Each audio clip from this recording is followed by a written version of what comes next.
All across Minnesota, people are stepping up to help their neighbors who are being unjustly and unlawfully targeted. They're distributing care packages and walking kids to school and raising their voices in peaceful protest, even though doing so has made many of our fellow Minnesotans targets for violent retribution. Folks, I know it's scary, and I know it's absurd that we all have to be defending law and order, justice, and humanity, while also caring for our families and trying to do our jobs. So tonight, let me say once again to Donald Trump and Kristi Noem, end this occupation. You've done enough.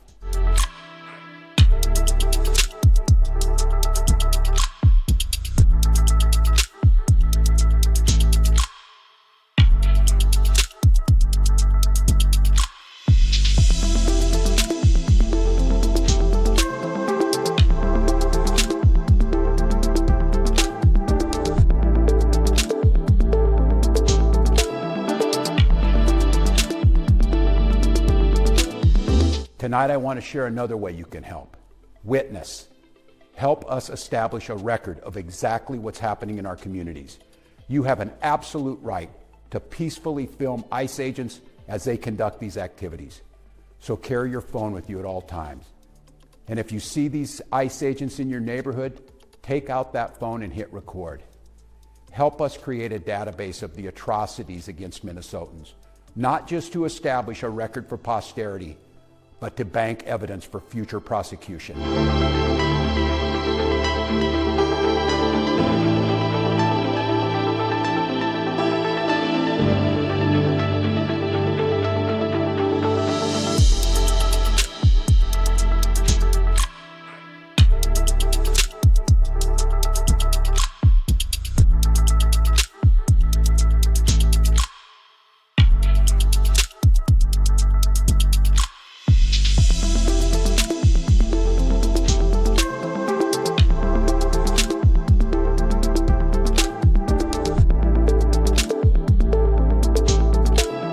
It's a little harder to make the argument, and I saw this image in a courthouse in Chicago where it's a big elevator and the ICE agents all have masks on and they're arresting people, and it's all women and children in a big elevator in a courthouse.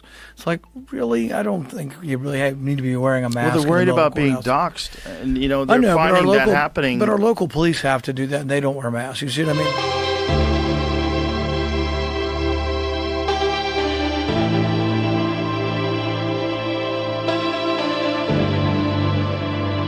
And it is sad when you listen to the US Homeland Security Secretary in Kristi Noem, and she has referred to this now as an act of domestic terrorism. But when she's referring to the abuse that these ICE agents have copped, and the one that allegedly did fire that gun had actually been rammed by a car again back in June.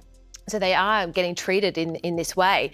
But it's going to be interesting watching how things play out now in this area. When you listen to Governor Tim Walz, it's almost like he's trying to create a national movement. In his press conference, he was saying to all of the other states in the US, he was listing things like Portland and California, and he said, come and stand with us, stand with Minnesota.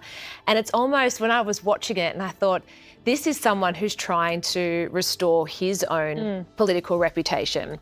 Like him going up against Trump and almost looking really tough, like he's bringing down Trump, might be his way of trying to salvage what's left of his political career off the back of the fraud scandal, which is something totally separate, and the reason why he's not contesting the next election. But I do think that there is an element of that. So it's absolute mayhem over there right now, but it will be interesting to see what plays out when the FBI are investigating. And don't forget, Tim Walz, he has let Minnesota burn before. Yes. During the Black Lives Matter riots, billions of dollars of damage to Minnesota. He did nothing. In fact, they were part of the whole movement to defund the police. So this is a political party, the Democrats, and certainly Tim Walz himself and the Democrats in Minnesota. They do not stand on the side of law and order. They do not stand on the side of good behavior and civility. They are actually happy to watch America burn because they are so just obsessed with tearing it all down. So the anti-Trump thing is just amazing. And if memory serves me correctly, I think I'm right about this.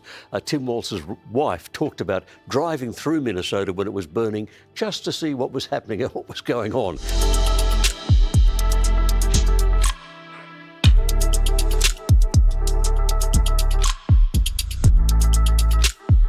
We're taking you live now to Minneapolis, where local Mayor Jacob Frey is speaking. That's after the Department of Homeland Security confirmed a second shooting by a federal agent in the city. Anyone that is at the scene to leave immediately. This is already a very tense situation, and we do not need this to escalate any further. I have faith that the investigators that are involved will follow every lead in this case and ensure it is completed to its logical conclusion.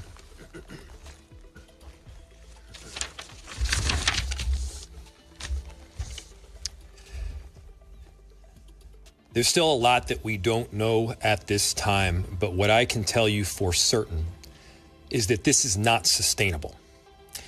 This is an impossible situation that our city is presently being put in. And at the same time, we are trying to find a way forward to keep people safe, to protect our neighbors, to maintain order.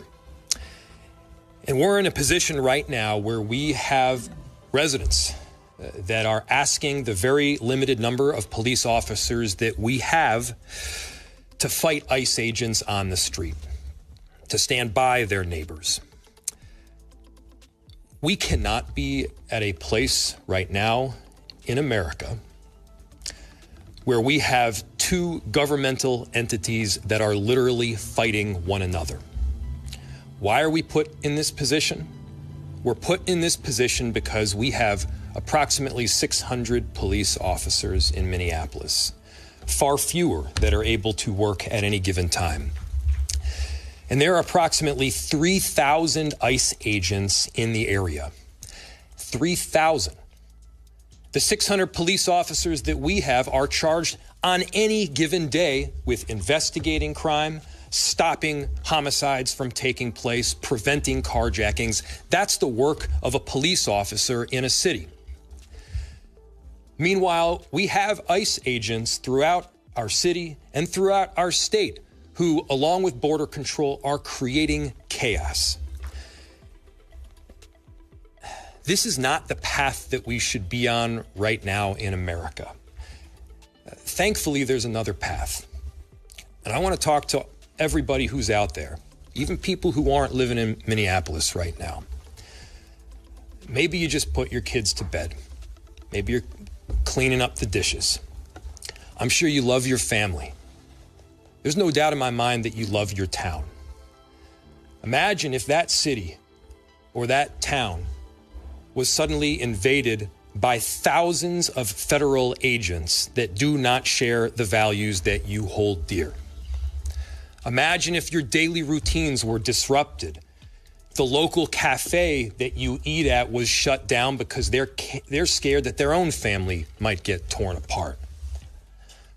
Imagine if schools shut down and suddenly parents got to figure out what to do for daycare.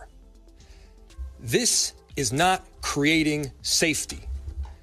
It's certainly not creating safety when a huge percentage of the shootings that have taken place so far this year in Minneapolis have been by ICE. So let's be very clear. I've seen conduct from ICE that is disgusting and is intolerable. If it were your city, it would be unacceptable there too. And for anyone that is taking the bait tonight, stop.